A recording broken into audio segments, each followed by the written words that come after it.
وجه دا دی چې زمونږ دپاره نمونه په هر څه کې هغه زمونږ خوږ پیغمبر صلی الله علیه وسلم دی. نو د هغه د طریقې نه به مخکې کېږي نه، او نه به بله داسې نوي طریقه راوباسي. عبادت هغه وخته پورې نه قبلیږي چې څو پورې د عبادت د دغه پیغمبر په طریقه نه وي، او بله دا چې څو پورې د عبادت د الله دپاره خالص نه وي. چې کله ستا عبادت د الله دپاره خالص نه و او د پیغمبر په طریقه نه و، بیا دا نه قبلیږي.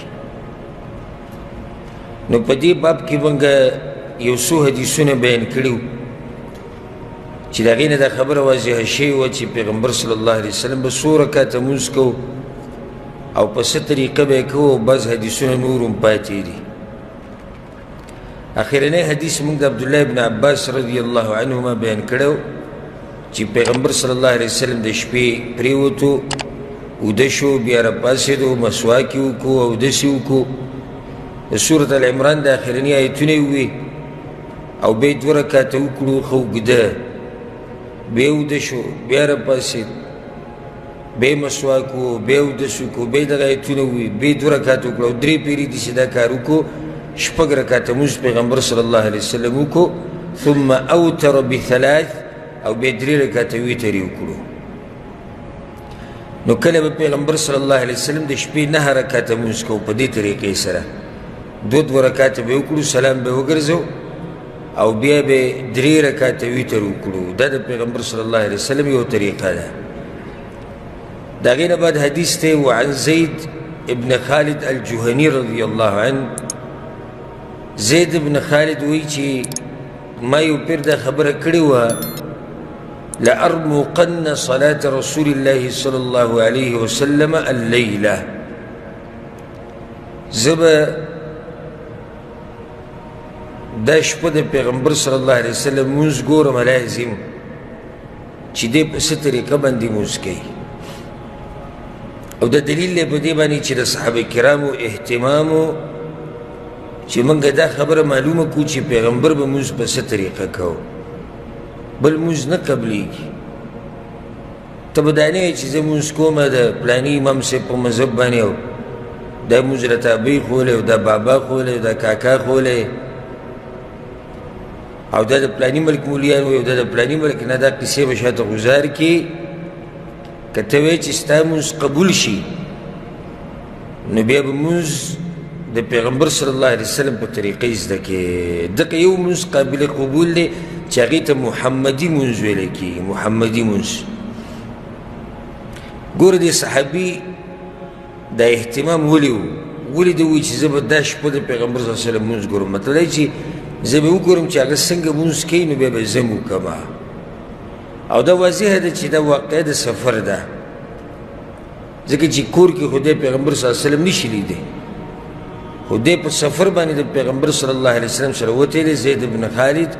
نو بیا دا وایي چې زه به دا شپه لمونځ ګورم چې پیغمبر صلی الله علیه وسلم څنګه لمونځ کوي. فصلى ركعتين خفيفتين، نو اول پیغمبر صلی الله علیه وسلم 2 رکعته وکړو، خو ډېر لنډې وکړو، خفیفتین. او د دې وجه موږ ذکر کړې وه، حدیث تېر شوی و که نه چې فلیفتح الصلاة برکعتین خفیفتین. پیغمبر صلی الله علیه وسلم ووایي چې تاسو کې څوک د شپې لمونځ کوي، نو اول 2 رکعته لنډ کوئ. ولې؟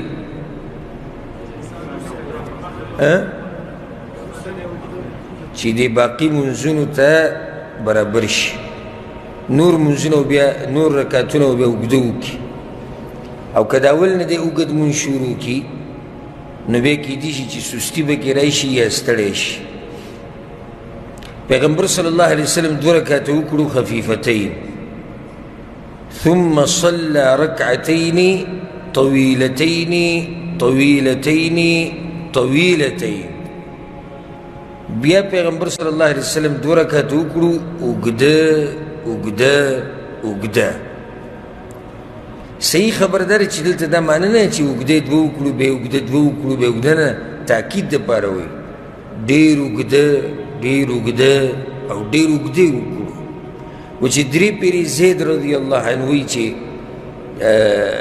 دا 2 رکعته یې اوږده وکړو، دا به هم سم اوږده و، ځکه چې درې پیرې هغه دا خبره وکړه ثم صلى ركعتين وهما دون اللتين قبلهما بیا دوه رکعته نور لمونځ وکړو خو دا دوه رکعته د دې تېر شوو دونه بیا لږ لنډ و ثم صلى ركعتين وهما دون اللتين قبلهما بیا دوه رکعته نور لمونځ وکړو چې هغه بیا د مخکینو دونه لږ لنډ و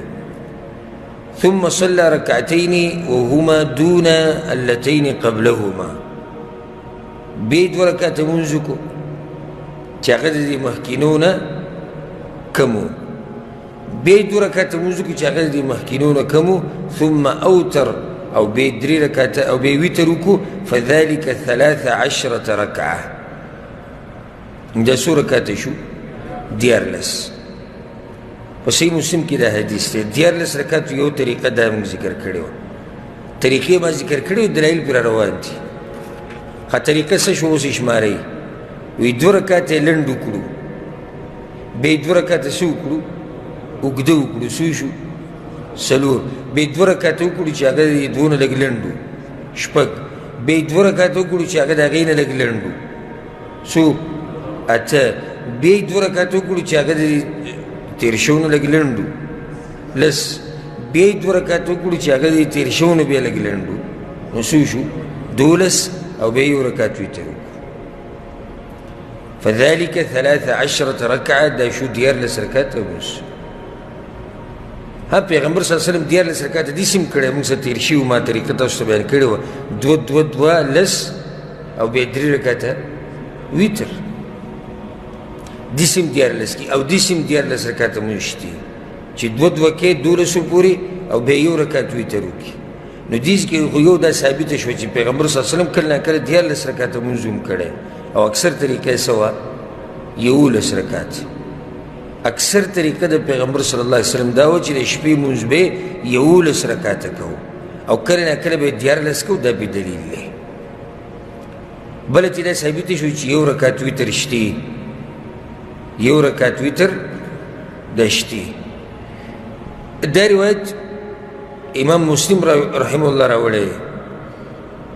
او امام حمیدی په خپل کتاب الجمع بین الصحیحین کې هم راوړی امام مالک په موطا کې راوړی دی په سنن ابي داود کې شتي چې دې نه دا واضح کېږي د پیغمبر صلی الله علیه وسلم د شپې د مانځه طریقه وعن عائشة رضي الله عنها عائشة رضي الله عنها ولما بدن رسول الله صلى الله عليه وسلم کله چې پیغمبر صلی الله علیه وسلم عمر ډیر شو کمزورې شو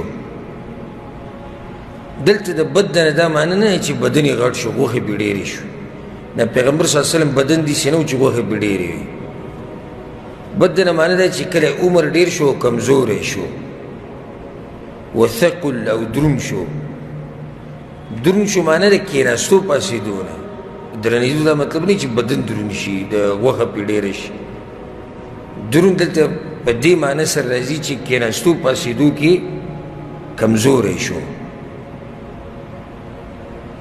کان اکثر صلاته جالسه نو بیا به اکثر د شپې مونځ په ناسته کوه متفق علیه دا حدیث په صحیح بخاري صحیح مسلم کې دی د حدیث کې ډېرې مسلې دي یو مسله دا ثابته شوه که بوډای او که ځوان یې خو بندګي به د الله کې بله دا حدیث د ځوانانو دپاره عبرت دی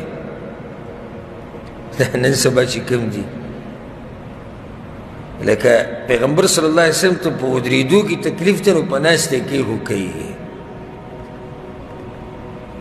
او زمونږ هغه تهجد لمونځ ډېر لږ خلک به وي چې الله به غوره کړي دې دپاره په ځوانۍ کې وایم بیا په بوډاوالي کې د تهجد لمونځ کول دا ډېر اوچت خلک وي چې الله ورته دا توفیق ورکړي اوچت خلک وي چې بدنونه یې کمزوري او تهجد لمونځ کوي او دا نام نهاد ځوانان د خپل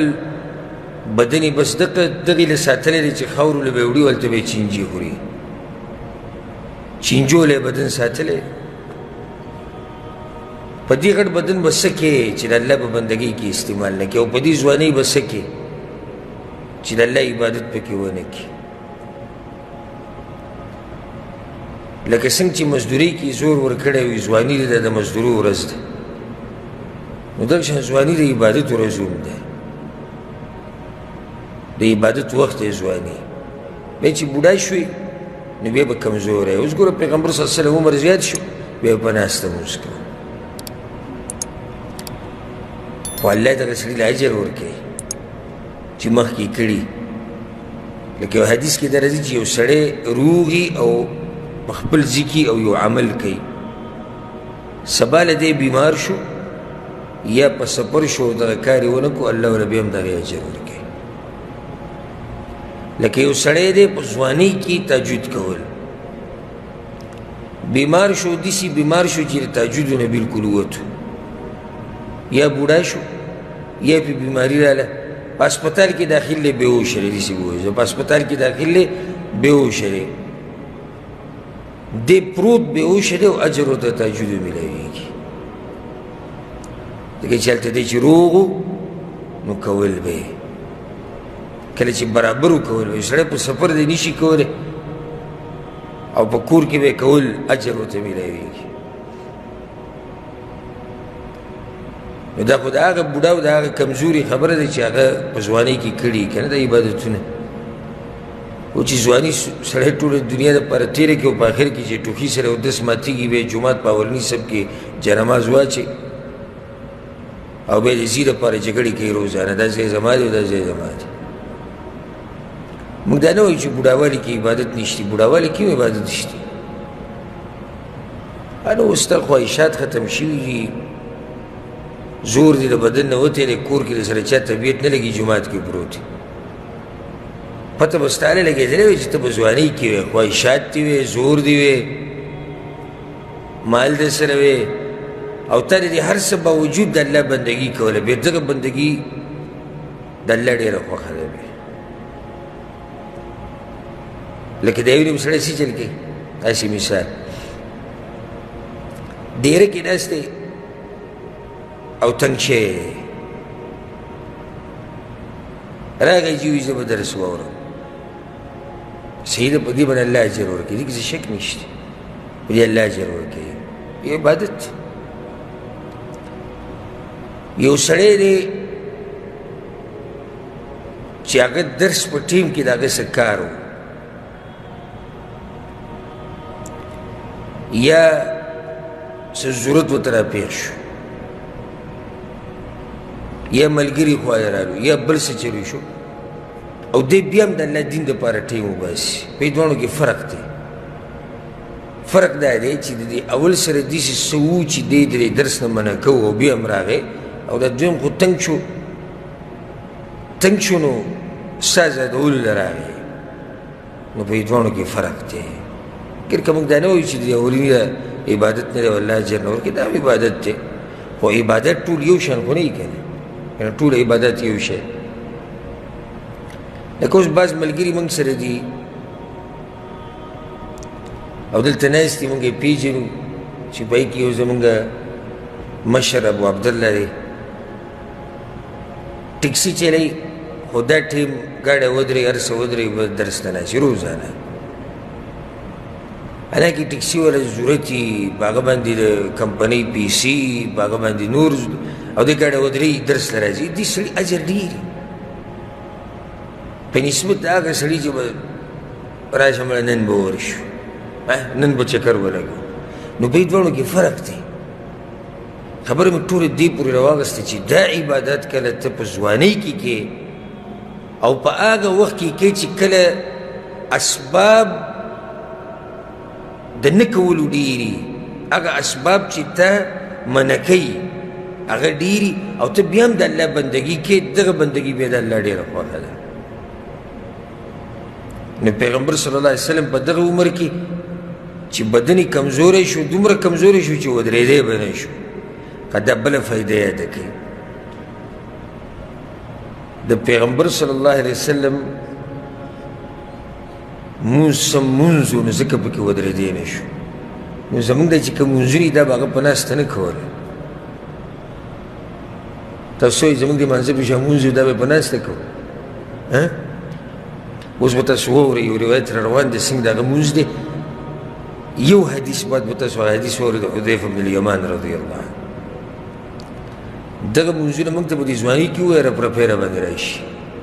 رنګ هم زیړ شي چې دا به څنګه کوو هغه به بیا کېناستو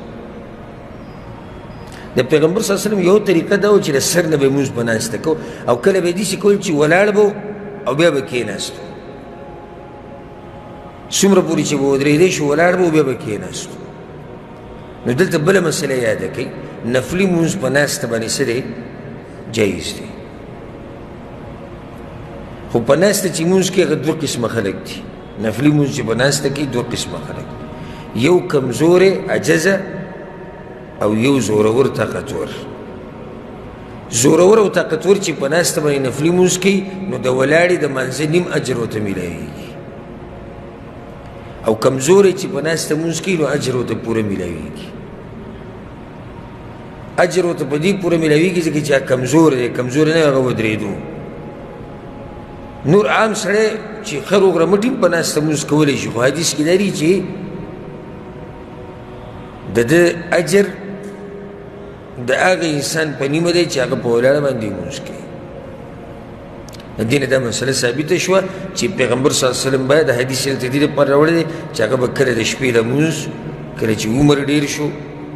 بدن یې کمزوری شو نو بیا به یې څه کوو بیا به په ناسته کوو متفق علیه حدیث دی دا په صحیح بخاري صحیح مسلم کې دی وعن عبد الله بن مسعود رضي الله عنه عبد الله بن مسعود وي لقد عرفت النظائر التي كان النبي صلى الله عليه وسلم يقرن بينهن ما تا سورتونه معلوم دي چې هغه په موضوع کې یو شان دي پیغمبر صلی الله علیه وسلم به هغه یو ځای کول په منځ کې نظائر معنی دلته څه ده هغه سورتونه چې موضوع یو ده یو شان دي نظائر په اصل کې په عربي کې یو شان ته وایي ترجمه دلته دي چې هغه سورتونه چې یو شان دي یو شان دي په څه کې یو شان دي په موضوع کې لکه سورة الزلزله موضوع آخرت دی سورة القارعه موضوع څه دی آخرت دی دا نظائر دي دونه موضوع کې یو شان دي عبدالله بن مسعود ما ته معلوم دي هغه سورتونه چې پیغمبر صلی الله علیه وسلم به یو ځای کول او د هغې موضوع یې وه دا خبره عبدالله بن مسعود کله وکړه د هغه خواته یو کس راغی او دی ورته وویل عبدالله بن مسعود ته وویل ابو عبدالرحمن په یو رکعت کې ما دا مفصل چې کوم صورتونه دي هغه مې ټول وویل او دې تفصیل مخکې تیر شوی دی بیا یې نه کوم مفصل چې دا شروع کېږي د سورة الحجرات نه د سورة الحجرات نه والا او په کتر اجزا وی دا سورتونه مې ټول په یو رکعت کې ویلي دي هغه ورته ویلو بیا به داسې منډه والي د شاعرانو په شان شاعري به دې کړي دا د پیغمبر طریقه نه وه چې هغه به داسې په منډه تلاوت کوو نه ما ته وی پته د پیغمبر صلی الله علیه وسلم به هغه سورتونه یو ځای کول د شپې په منځه کې چې هغه یو شانو فذکر 20 سوره من اول المفصل شل سورتونه یې ذکر کړو نومونه یې واخیستو د مفصل د دې اولنۍ حصې نه مفصل د سورة الحجرات نه شروع کېږي نو د اولني سورتونو کې د شلو نوم واخیستو وی دا سورتونه ما په خپله اورېدلي پیغمبر صلی الله علیه وسلم ویلي على تألیف ابن مسعود سورتين في ركعة په طریقه د عبدالله بن مسعود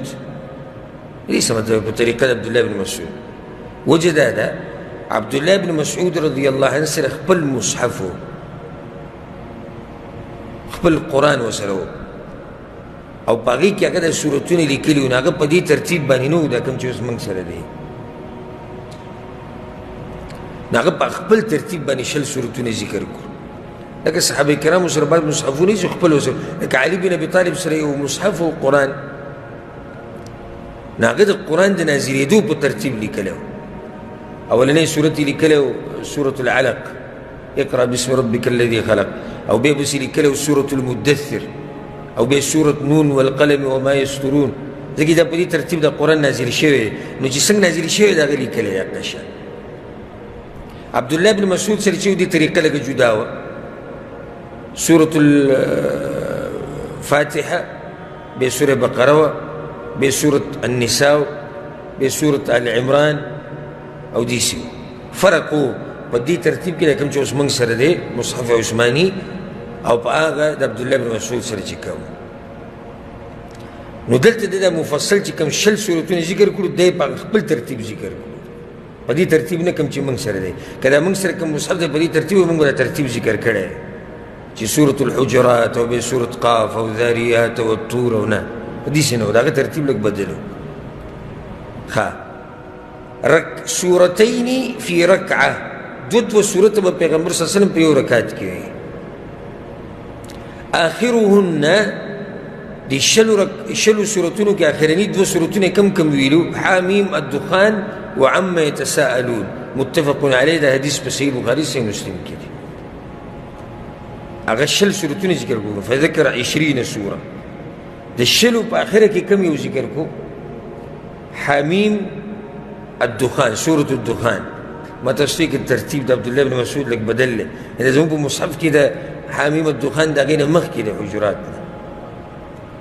او دویم سورة عم يتساءلون دا آخرینی سورتون ذکر کرو دام پیغمبر صلی اللہ علیہ وسلم پہ یو رکعت کی ویری. یو سڑے بس سوالو کی چی دا حدیثی دلتا اولی راو گا حدیث فائدہ دا فائدہ دا مؤلف رحمه اللہ تا تداوی وی که دا شپی منز کے او یو رکات تا دیسی ہو کی چی باقی که دو سورتون یوزے کے نو دی کسی حرج نشتی پا یو رکات کی دو سورتون ویل سدی جائز دی لکوسی یو سڑے دے دا اہم مسئلہ دا عوام تند معلوم اکثر یو سڑے دے قل اعوذ برب الفلق یوی مانزکی پا یو رکات کی بیاو سر قل اعوذ برب الناس ہوئی صحیح اس حرج بکی نشی دا بدلیل لیکن دو سورتون بے یوزے ہوئی. بل فائدہ دار ہوتا چی دا سورتون کپا دغا ترتیب ونوے کم چی پا دی مصحف کی دی نو دی کم سحرج نشتی لکو دیزی کی آخرہ کی دخان ذکر کرنا کہ دخان مخ کی دی پینزشتم سپارہ کی دی کہ سڑے دیسی ہو کی پا منزو ولار لے او سورتی ہوئی ارائیت الذی یکذب بالدین او بے بسی بل سورتی ہوئی علم تر کیف فعل ربک باصحاب الفیل نو ترتیبی الٹکو مخکینے ورستکو ورستنے مخکیکو نو دا کار سرے جائز دی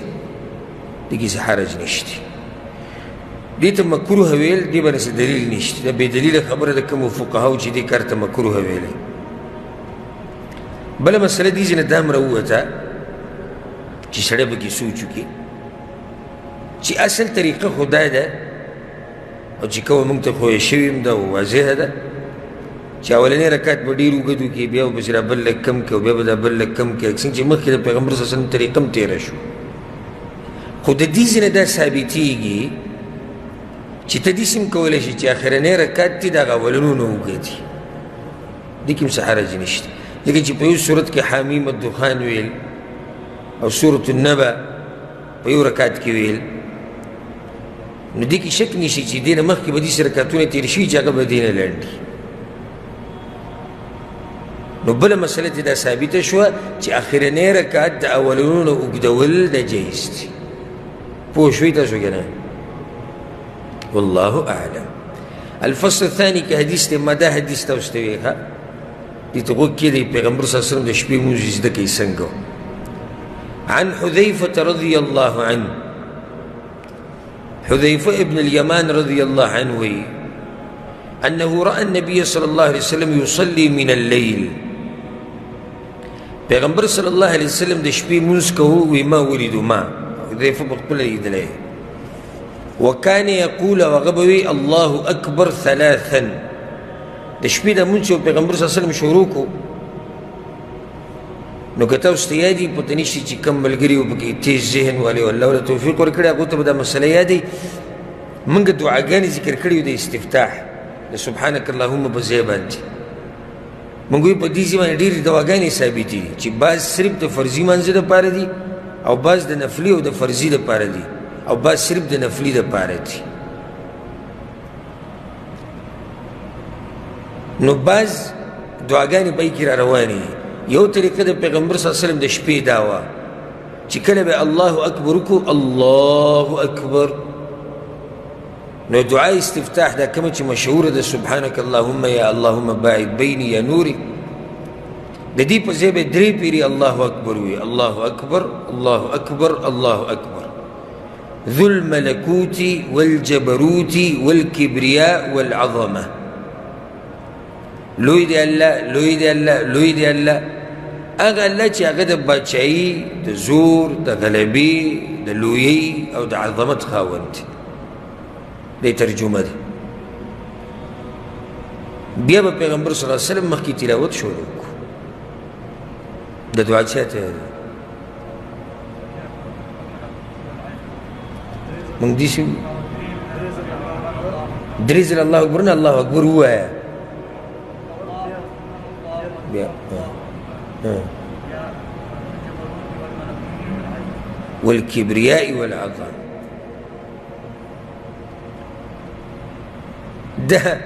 دا خبره په دوه خبرو دلالت کوي خفه کېږئ به نه. یو په دې خبره دلالت کوي چې د شپې په منځه کې ملګري په څومره اوبو کي د هغې پته لګي او دویم د دې پته لګي چې د پیغمبر طریقه موږ څومره پېژنو د دې هم پته لګي. بیا راشي بعض زما باره کې ووي دی امت یې ګډ وډ کړو نوي مسلې شروع کړي دي. امت ما ګډ وډ کړو چې زه ورته حدیث بیان کړم چې دا په صحیح بخاري صحیح مسلم کې د پلاني کتاب کې پلاني د نن نه سره پاسه 1400 کاله مخکې پیغمبر یو کار کړی زما مسله نوي شو زه امت تباه کومه تا ورته یو مسله ښولې ده ټول عمر لري په هغې رړولي دي هغه مسلې دي اکثر کمزوري او ته امت نه تباه کوې. تباه خو دغه مولیانو کو چې طریقې ورته نه ده ښولې د شپې د منځه طریقې ورته نه ده ښولې دا دعاګانې پرېږده دا حقیقت ته زه یې وایم که څوک خفه کېږي الله دې خوشحاله کړي.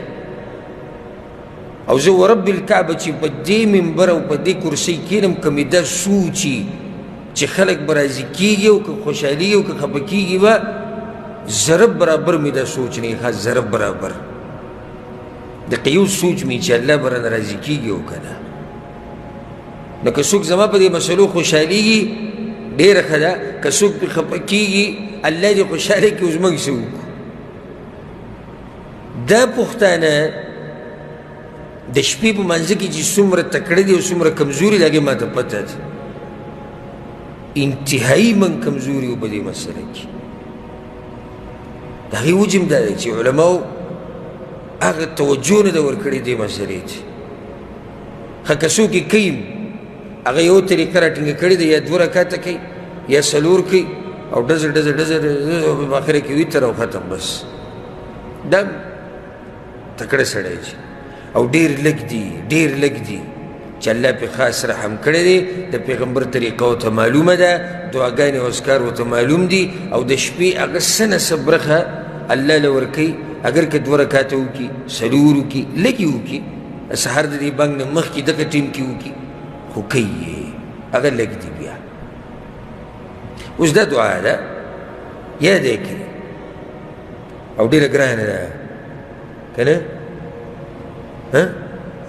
ګرانه که اسانه اسانه الله اکبر الله اکبر الله اکبر ذو الجبروت ذو الملکوت والجبروت والکبریاء والعظم. او بیا مخکې خپل تلاوت شروع کړه فقرأ البقره وکې د پیغمبر صلی الله علیه وسلم د شپې مونځ څنګه کوو ما تاسو ته وایي که نه چې چې به د کېناستو دې مانځه ته خو دا به مو څه مونځ و شروع وکړه نو سورة البقره یې ووایي. سورة البقره تقریبا 2.5 سپارې ده دا سورة البقره په یو رکعت کې ووایي. ثم رکع به یې رکوع کړه او حیران به شي د هغه د طاقت. عائشه رضی الله عنها ورته ویلي کله چې د هغه خپې وپړسېدې د شپې نو هغې ورته یا رسول الله الله خو ستا تېرې شوي راتلونکي خطاګانې معاف کړي او ته بیا هم په دې طریقه عبادتونه کوې نو هغه ورته ووي افلا اکونو عبدا شکورا عایشې ستا دا نه ده خوښه چې زه د الله یو شکر ګزار بنده شم یعنی د پیغمبر دا عبادت ګورې د الله شکر ادا کوي او زما او ستا له دا پته هم نه لګي چې جنت ته به ځو که جهنم ته به ځو او دغه عالم دی سورة البقره شروع کړه به رکوع کړه او دې ته وکېده فکان رکوعه نحوا من قیامه نو دومره رکوع وکړه څومره چې په دې تلاوت کې ولاړو یعنی سوره بقره 2 سپارې ده کنه 2 سپارې تلاوت چې څومره ټیم کې کېږي دومره د پیغمبر صلی الله علیه وسلم رکوع وه فکان یقول فی رکوعه په رکوع کې به دا وي سبحان ربی العظیم دا مسله موږ سره تېره شوې ده د رکوع اذکار موږ ټول بیان کړي ثم رفع رأسه من الرکوع به د رکوع نه سر راوچت کړو به دې ته وکېده فکان قیامه نحو من رکوعه او بیا د رکوع نه بعد ودرېدی هم دومره وسومره چې رکوع وه یقول لربی الحمد دا به وي چې زما د رب دپاره حمد دی دې ویل ربنا لك الحمد ربنا ولك الحمد دا مسله مخکې تېره شوې ثم سجد به یې سجده وکړه نو وکېدې فکان سجوده نحو من قیامه نو سجدې دومره وکړه څومره چې ولاړو سورې بقرې ته فکان یقول فی سجوده په سجده کې به وي سبحان ربی الاعلی ثم رفع رأسه من السجود به د سجدې نه سر راوچت کړو وكان يقعد فيما بين السجدتين نحو من سجوده او بیا د دوو سجدو په منځ کې دومره ناستو لکه څومره چې سجده وه وكان يقول رب اغفر لي رب اغفر لي د دوو سجدو په منځ کې یو ذکر دا دی رب اغفر لي رب اغفر لي دا به وي په مخ فصلى 4 ركعات په دې طریقې سره پیغمبر صلی الله علیه وسلم 4 رکعاته وکړو وکېدی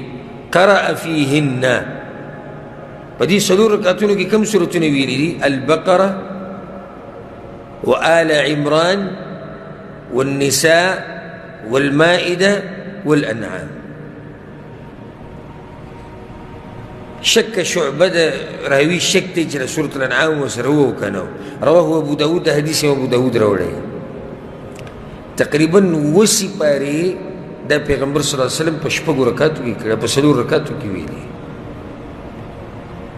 دی مونځ ته به هغه کېناستو زمونږ دا مونځونه چې کوم دي نه 4 رکعاته خو د دې بعضو پکې 4 منټه نه لیکي بعضو 4 منټه نه لیکي رکوع له تللی نه یو راپاڅېدلی او بیا سجدې له تللی نه یو بیا راپاڅېدلی زه خو وینم دا کسان ځکه چې قسمه قسم خلک دلته لګي مونځ کوي نو زما پې نظر ولګي وینم نو بعض دومره تیز لګیایي چې د دې لاسې حدو موقع ورته هم نه میلاویږي په سینه باندې لکه ما یې ولیدو د سجدې نه راپاڅېدو برابرېدو چې د لاسونه برابر کړي حقه برابرېدو کې د هغه سوره فاتحه ختمه شو یو بیا رکوع له لاړ وي لاسونه له سیده شوي نه و د غریب چې رکوع له لاړ رکوع له غریب تللی نه و یو رپا نه سید هسې د سر یې لږ اوچت کړو بیا کته په سجده کې پروت نو بیا چې دغه کسان وځي دوی هم بیا موږ پسې خبرې کوي وابیان دي وایي نو ته خو راشې چېرته مونځ وینه زمونږ چې څنګه یي ولله الحمد زمونږ د ماشومانانو مونځ وینه د ماشومانانو نو بیا به راته پته ولګي زمونږ د ماشومانانو کله نه کله زما زامن دي کور کې مونځ کې ما ته شکایت وکړي یو پکې راشي څه چل دی وایي ده مونځ سم تیز وکړو ښه ما ولیدو یې یو بل شکایت کوي هغه ماشومانان د مونځ وایي ګوره نن سم تیز کړی ده ما لیدلی زه ورته مې غوسه شم چې ګوره مونځ به بیا تیز نه کړي نه هغه ماشوم په دې پوه شوی چې تیز مونځ نشته په شریعت کې او دا به لوی سړی سپین ږیری د شپېتو د 50 کالو د 40 دی په دې مسله نه دی پوه چې مونځ کې اطمینان پکار دی مونځ د الله سره رابطه ده د الله سره جرګه ده د په طریقه کول غواړي نو په 4 رکعاتو کې 7 سپارې ویل ډېر لوی زور غواړي او دا خو واضحه ده نو پیغمبر صلی الله علیه وسلم خو څوک دی یو حدیث کې ښه صفا ویلي که نه چې انا اتقاکم لله په تاسو ټولو کې د الله نه څوک داسې نه هېرېږي لکه څنګه چې زه هېرېږم او دا واضحه ده چې د الله بندګي چا داسې نه ده کړې په دې امت کې لکه څنګه چې چا کړې ده پیغمبر صلی الله علیه وسلم کړې ده ابو بکر صدیق رضی الله څومره اوچت سړی ده هغه هم سم عبادتونه عمر بن خطاب ده نور صحابه کرام و د هغوی هغه عبادتونه پیغمبر ته نه رسېږي بیا زموږ دا بس خو موږ خو به کوشش کوو که نه محنت خو به کوو زه تا ته دا نه یم ته اووه سپارې ووایه زه تا ته دا وایم چې ته دوه رکاته وکړه دوه رکاته اووه سپارې نه دوه رکاته وکړه په طریقه یې وکړه هلته زموږ د پښتنو بل مشکل دی لنډي صورتونه ورته صرف یاد دي ښه دا په کوم تکړه دی چې صرف د لنډي 15 صورتونه ورته یاد دي او دا یې شمار کړي داسې وایي یو بل ته ما ته 15 یاد دي بل ما ته 10 یاد دي دغه تکړه پکې دي چې 15 او 10 یاد کړي که نه بعض صرف ټول عمر په قل هو پورې نښتې دي د دې سړي په تهجد کې به خوند د کوم ځای نه راشي چې دلته صورتونه نه یاد دا بل مشکل دی خو هلته الحمدلله شریعت کې دې خبرې اجازت شتي چې ته د شپې په منځه کې ودرېږي او ځان سره قرآن ونیسي قرآن راوړه موبایل کې قرآن راوړه وګوره ورته تلاوت وکړه ښکلی ښایسته سورت یاسین پکې ووایه سورت النبه ووایه سورت الواقعه ووایه سورت سبا ووایه بل سورت ووایه بل سورت ووایه چې درې څلور مخې په یو رکعت کې یو سورت ووایه بلکې بل ووایه په ښایسته اواز یې ووایه تا ته پته ولګي تهجد څنګه یي نو موږ دا نه وایو چې سړی هغه زور موږ کې شتي نه او چې سړي ته قرآن آخریني صورتونه نه یاد دی به څه اووه سپارې ووایي خو موږ دومره وایو چې لږ کوه خو په طریقه یې کوه ښه په ښایسته دغه انداز سره یې کوه وعن عبد الله بن عمرو بن العاص رضي الله عنهما عبد الله بن عمرو بن العاص وی قال رسول الله صلى الله عليه وسلم پیغمبر صلی الله علیه وسلم دا خبره کړې ده من قام ب10 آیات لم يكتب من الغافلین دا ډېر ناشنا حدیث دی چا چې د شپې 10 آیته ووي 10 آیته تهجد یې وکړو په منځه کې څو آیته ووي 10 ډېر نه دي لم يكتب من الغافلین الله به دا سړی په غافلانو کې نه اچوي مطلب د حدیث دا شو چې څوک 10 رکعت 10 آیت هم د شپې نشي ویلی نو دی په کومو خلکو کې دی دی په غافلانو کې دی اوس 10 آیت هم نشي ویلی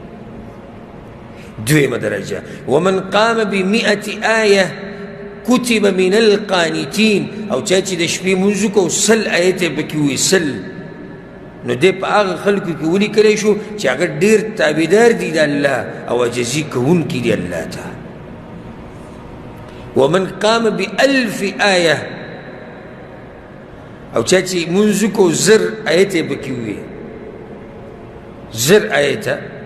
کتب من المقنطرین دی به په هغه کسانو کې ولیکلی شي چې خزانې را جمع کړه خزانې را جمع کړه د نیکیانو نو دا خو به ډېر اوچت دی رواه ابو داود د حدیث امام ابو داود راوړی کم سے کم څو شو 10 آیت یو سړی 10 آیت هم د شپې نشي ویلی دی بیا په غافلانو کې دی ښه پوره غافله دی د الله نه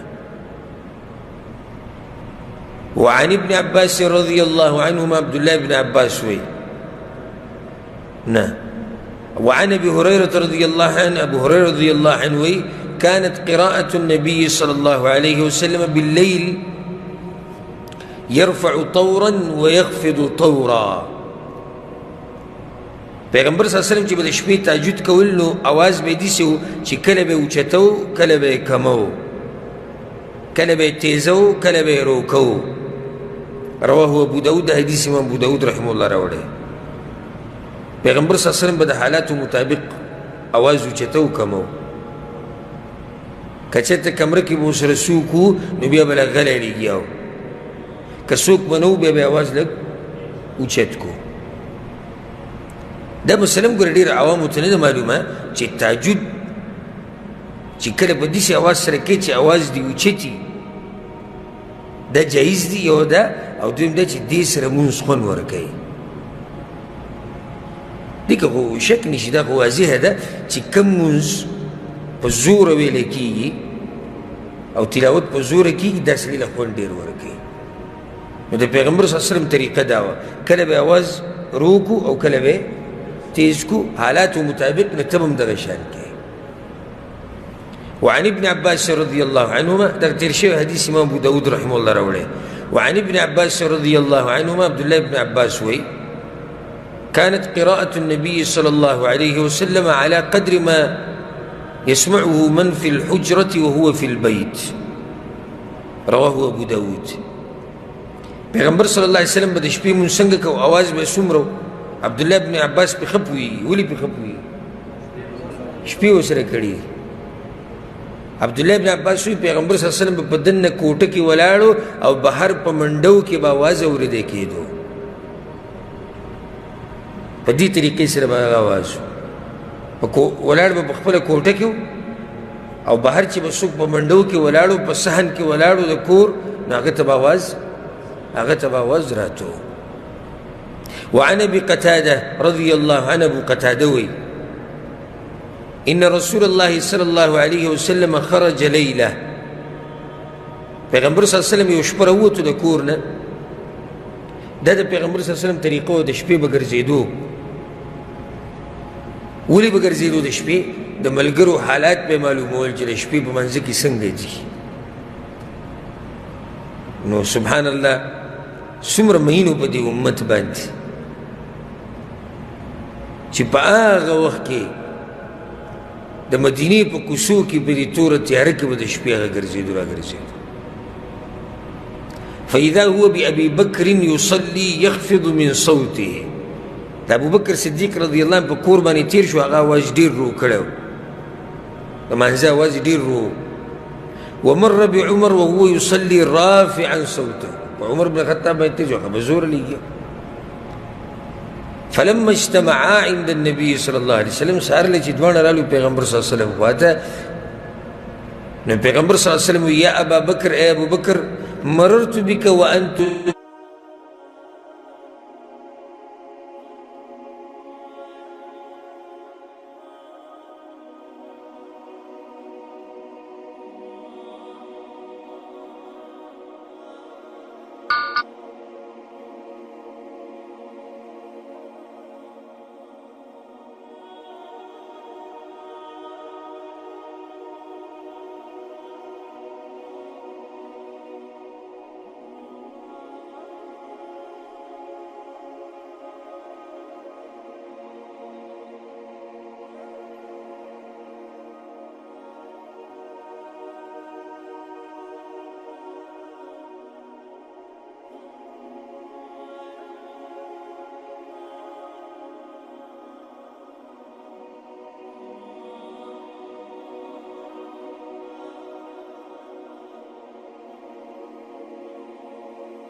کوم نو شیطان ته موقع نه میلاوي هغه طرف ته زما سوچ نه ځي پیغمبر صلی الله علیه وسلم وی یا ابا بکر اے ابو بکر ارفع من صوتك شيئا زه خیر ته د اواز خبره دې برابر دی چې جرګې ولا خو یوري خو د اواز دې لږ اوچت کړه وقال لعمر عمر ته وی ستا دا خبره هم برابر ده خو اخفض من صوتك شيئا د اواز دې لږ کم کړه ستا اواز ډېر تیز دی نو دې حدیث طریقه معلومه شوه چې ما ډېر تیز وه او ما ډېر کم وه رواه ابو داود وروى الترمذي نحوه ده حديث امام ابو داود راوړی امام ترمذي هم دقه شان راوړی وعن ابي ذر رضي الله عنه ابو ذر غفاري وی قام رسول الله صلى الله عليه وسلم حتى اصبح بآية پیغمبر صلی الله علیه وسلم ټول شپه یو آیت په منځ کې ویلی دی والآية إن تعذبهم فإنهم عبادك وإن تغفر لهم فإنك أنت العزيز الحكيم کله چې به الله عیسی علیه السلام ته ووایي ای عیسی زویه د مریمه د سورة المائده کې دی که نه اخره کې تا ویلي و دې خلکو ته چې زما او زما د مور بندګي کوئ چې الله ما نه دي ما خو ته دقه ویلي دي چې ان اعبدوا الله ربي وربکم بندګي زما د رب وکړئ او ستاسو د رب وکړئ چې هغه الله دی نور خو ته ما څوک نه دي وإن تعذبهم فإنهم عبادك. یا اللہ که دوی له عذاب ورکې نن نو ستا بندگان دي، ستا فیصله په دوی نافذ ده. وإن تغفر لهم فإنك أنت العزيز الحكيم. او یا اللہ که بخیو زورور باچای حکمتونو والی. عیسی علیہ السلام ډېر نرم دي له په دې کې هم دې ته اشاره وکړه وإن تغفر لهم، یا اللہ که بخیو نو هغه هم ستا وسرې څه کې چې زورور. پیغمبر صلی الله علیه وسلم دا آیت وی، دی آیت په ډېر اثر وکړو وجدای چې د آیت په اوله کې یره ده، یره وإن تعذبهم، یا اللہ که ته عذاب ورکې نو ستا بندګان دي، تا نه څوک تپوس نشي کولی، ستا فیصله په دوی نافظه ده. او د آیت په دې اخره کې ډېر خوږوالی دی، ډېره مزه کې وإن تغفر لهم، یا اللہ که ته یې بخي جوړ یا ته زورور باچا نو دغه یو آیت یې د سهاره پورې وي، یو آیت داسې په قرآن کې به سوچ کوو، هغه دې ته په قرآن کې سوچ او فکر کوو چې په یو آیت باندې هغه ټول لمونځ وکړو. رواه النسائي وابن ماجه، دا حدیث امام نسائي و ابن ماجه راوړی. دې حدیث نه څه فایده راووته چې د یو آیت تکرارول په منځ کې څه دي جایز دي. کله کله تاسو اورېدلي د امامان، خو د عربو د امامان زمونږ کې چې څوک پوهېږي د قرآن په ترجمه او تفسیر هغه کوي، خو اکثر نه پوهېږي. په دې باندې خفه کېږئ نه، د کلیو د بانډو د مولیان نه دوی دغه اخرني لنډي صورتونه ورته یاد دي، هغه هم تجوید اکثر غلط دي. و د عربو د امامان کوم بیا چې پوه یو ښکلی تلاوت کوي نو هغه یو آیت دوه درې پورې ووایي. لکه اوس یو امام لګیا دی والتفت الساق بالساق، او کله چې پنډۍ د پنډۍ سره یو ځای شي مرګ تذکیره ده، ډېر ناشنا آیت بیا وی والتفت الساق بالساق. یا یو امام لګیا دی کل من علیها فان، څه چې د فنا کېدونکي دي بېده آیت وي تکرار یې نو دا جایز دي. هر آیت تکرارول جایز دي، خو تکرارول اصل کې هغه آیت پکاري چې یو فایده پکې یره ورکې، یا د امید آیت دی، د جهنم تذکره ده، د جنت تذکره، د آخرت تذکره، د الله عظمت بیان. خو په دې بیا هغه سړی پوهېږي چې هغه صحیح په قرآن باندې پوهه. ځکه یو امام لګو دا آیت بار بار وي الطلاق مرتان، بیا وي الطلاق مرتان، درې پیرې هغه دا آیت وي. دې کې خو دا دی چې طلاق هغه طلاق چې ښځه بیا واپس کولی شي هغه دوه پیرې دي. نو دا آیت تکرارولو ته څه ضرورت دی؟ یا به چې د کور کې دغه مسله راغلې وي یا به چلو نو بعض آیتونه دي چې د هغې تکرارولو ته ضرورت نشته. الطلاق مرتان د حدیث آیت خو نه چې سړی تکرار کړي. ها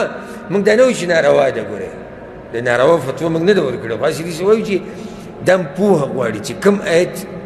په دویم پیر تکرارول پکار دي، دریم پیر، او کوم آیت تکرارول نه دي پکار. دا بیا هغه سړی کولی شي چې هغه په قرآن باندې پوهه وي. الله دې موږ په قرآن باندې پوهه کړي. نو ګوره د پیغمبر صلی الله علیه وسلم دې ناشنا عبادت ته چې یو آیت باندې پوره مونځ وکړو. وعن ابي هريره رضي الله عنه، ابو هريره وایي قال رسول الله صلى الله عليه وسلم، پیغمبر صلی الله علیه وسلم دا خبره کړې اذا صلى احدكم ركعتي الفجر، په تاسو کې چې سړی د سهار د دوه سنتو کې سهار د منځه ده فليضطجع على يمينه، نو دې دې بیا په ښي اړخ باندې پرېوځي. رواه الترمذي وابو داود، دا مسله موږ سره مخکې تېره شوې ده. الفصل الثالث کې حدیث دی. مسروق رحمه الله وی سألت عائشة رضي الله عنها، د عائشې نه مې تپوس وکړو پیغمبر صلی الله علیه وسلم د بیبي نه أي العمل كان أحب إلى رسول الله صلى الله عليه وسلم، د پیغمبر صلی الله علیه وسلم کوم عمل ډېر خوښ و؟ ناشنا سوال یې ترې وکړو. دا سوال ډېر غټ نه دی،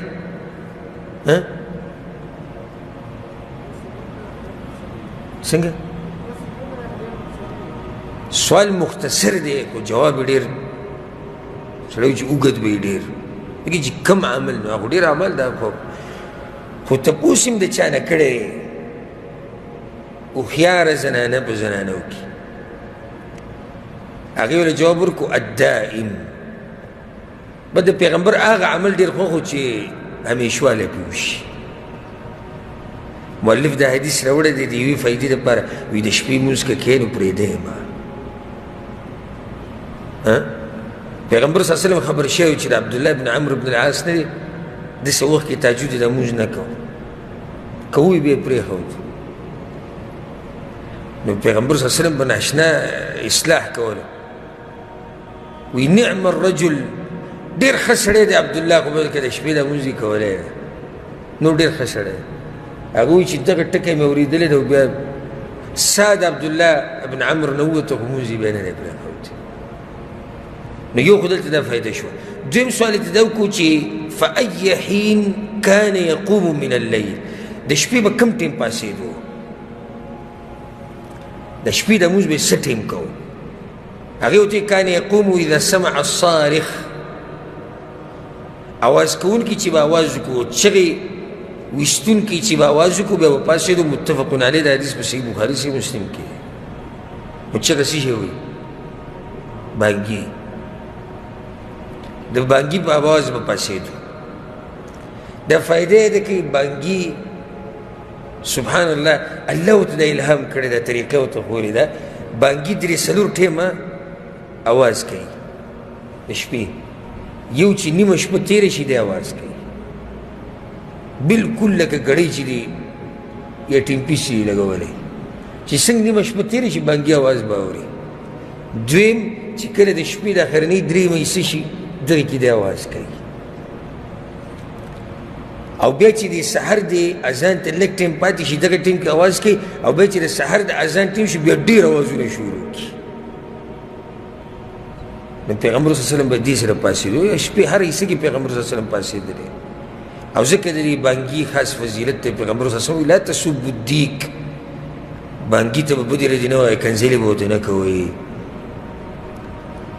دغه شان چې کله د بانګي اواز واورئ نو د الله نه د فضل سوال کوئ څه ترې غواړئ. ولې ځکه چې ملایکې لیدلي دي. په دې باندې به اکتفا وکړو انشاءالله. پر روان درس کې به په دې باب کې 3 حدیثونه پاتې شو بس.